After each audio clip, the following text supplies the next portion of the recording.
Assalamualaikum warahmatullahi wabarakatuh. Nepangkeun masa abdi jelita Adelia. Abdi di dieu bade nyaritakeun carita babat Kean Santang. Kean Santang teh putra Prabu Siliwangi anu katelah gagah tur sakti di Pajajaran, malah di Pulau Jawa. Teu aya hiji oge jalma anu bisa nandingan kasaktena. Dina hiji waktu, Kean Santang ngadeuheus ka Ramana nunjukan yen dirina hayang ningali getih sorangan. Hayang tarung ngadu jajaten, tapi teu aya nu bisa nandingan. Ngadangu kasawuran putrana kitu, Prabu Siliwangi geuwat bae nyawuran para ahli nujum kerajaan. Menta bongbolongan sugan aya anu bisa nandingan kasaktian Kean Santang. Ditanya kitu, para ahli nujum teh kabehanana ngabigeu, teu aya nu nembal. Ngan teu lila ujug-ujug aya aki-aki anu nyamperkeun ka Kanjeng Prabu. Kanjeng Prabu kaula bisa nuduhkeun saha jalma anu bisa nandingan kasaktian tuang putra. Jauh pisan eta jalma teh ayana di nagri Makkah, ngaranna Bagenda Ali. Saha kira-kirana anu bakal unggal lamun anak kaula tarung jeung Bagenda Ali? Kanjeng Prabu alik naor. Aneh pisan samemeh ngajawab eta aki-aki teh geus ngaleungit duka ka mana ngileusna.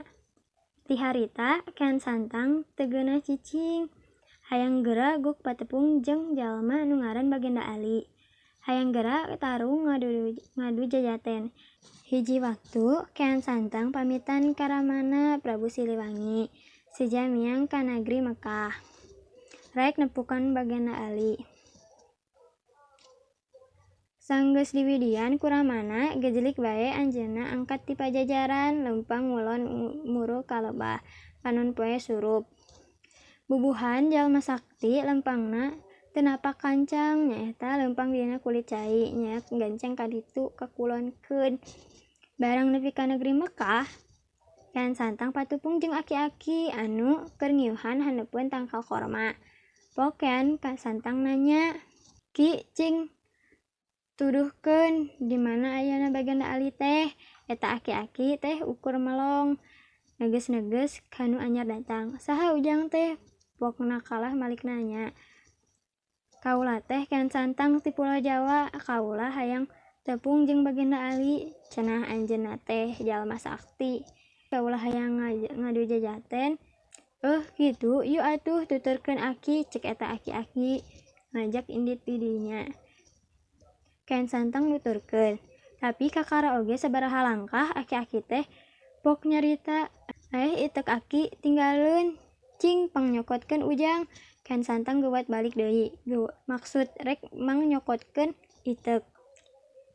Ari itek si aki teh nancep deukeut tangkal korma.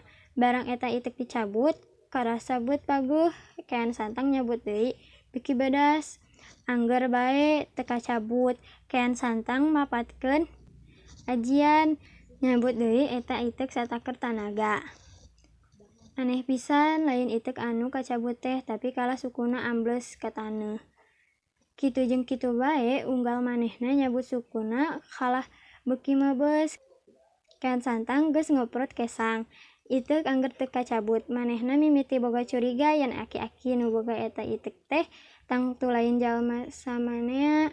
Keur kitu aki-aki teh geus aya gigireun. "Saha saeunyana Andika teh, Ki?" cek Kean Santang.